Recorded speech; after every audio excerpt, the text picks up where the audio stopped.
All right, guys, got a little Chrysler Sebring story for you today.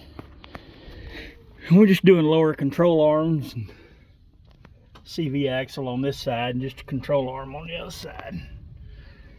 Anyway, this car is a customer, which, you know, I don't work on stuff for the public, but these people called and begged me to work on their car because they've been screwed by every shop in our little town here. And they said, would you please fix our car and take as long as you want, charge whatever you want. That's not the story. The story is, they took this to a local garage here, and I knew it had a head gasket problem. It was overheating, and I had told them I wasn't going to do that. So they took it to a shop here in town to get the head gasket fixed. Shop calls them and says, hey, you need a lower control arm, you need ball joints, and you need bushings and rotors and wheel bearings and all this stuff. So that was November of 2022, and this is February the 15th of 2024. So we're talking, what, 14-15 months? Well, here's the ball joint. This is why they brought it to me, because it broke and they had to have it towed. Does that look like a 15 months wear? What do you think? Comment below. Does it look like it bushings? Now, see, the bushings look good, but look how rusty that is. I mean, you know, it is a suspension in the elements. Look here. Look how rotted that rubber is. Look at that. You telling me that that ball joint's 15 months old? Now, the shop charged them $110 a piece for 2 ball joints. They charged them $37 a piece, not a piece, but they come to the kit, a side. So they charged them, look at that. There ain't no way they're new bushings. Anyway, they charged them $37 a side for the bushings. Plus, they had to be more labor to press them in.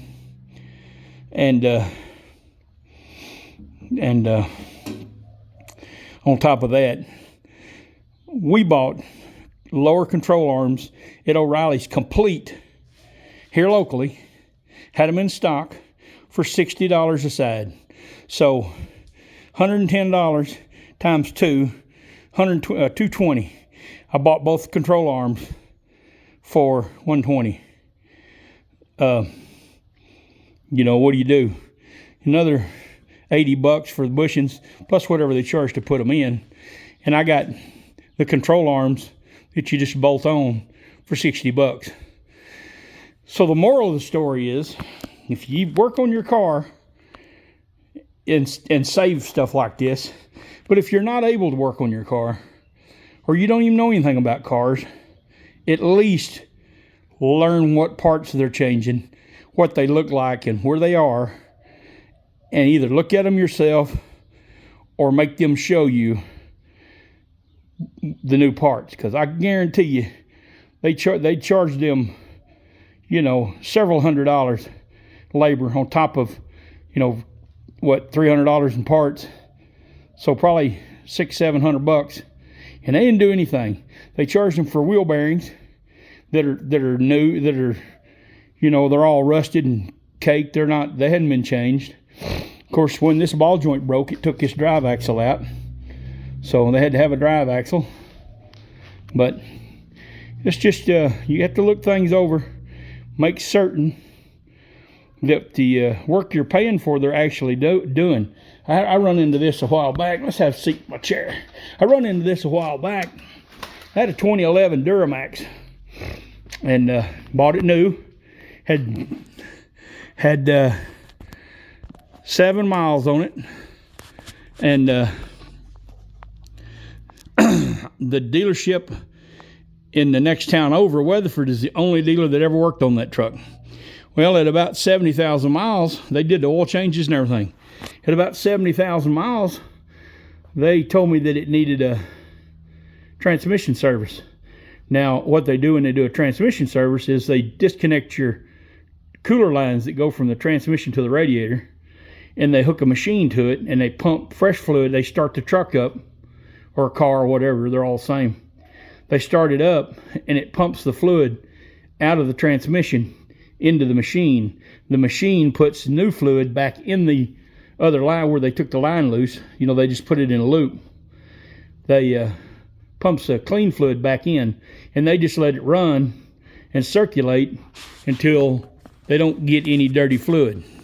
It's all clean, and then they shut it off and they connect it. Well, my truck, they had to pull the air box out of it, the air intake box out of it, to get to the cooler lines. So they called me and they said, "Hey, your air filter's real dirty."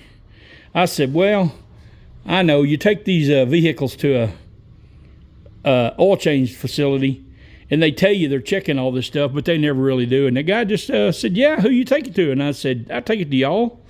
I said, "Check your records. You're the only people that's ever worked on that truck." So anyway,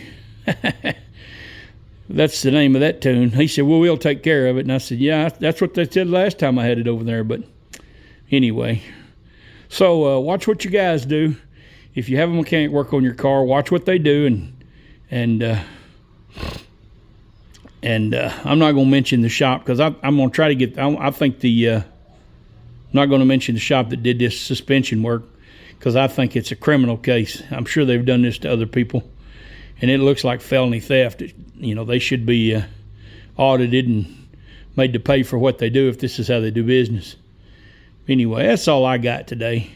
If y'all found me through looking up suspension, be sure and like, share, and follow. I got a lot of good videos, a lot of good information. So that's all I got now. Thank you for watching. I just wanted to add, I use this to break my ball joints and my tie rod ends. I don't use a pickle fork. So if you think this damage was done by a pickle fork, I don't use a pickle fork. If you watch me do the control arms on my blue car right there, Chevy Aveo lower control arms, you'll see how that works. But so that's just rot from years of use. I don't use pickle fork. The pickle fork deal don't work real well on this front suspension. This McPherson strut stuff works on the old coil spring dual control arms that they used to use, but it don't work on this new stuff real well, because it doesn't apply any pressure here when you have the car jacked up. You know, this is from the weight of the car, not the force of the spring. Anyway, like, share, and follow. Comment, good or bad, whatever. Watch the rest of my videos. Help me out. And thank you to all my subscribers. 450 is where we're at now. Thanks for watching.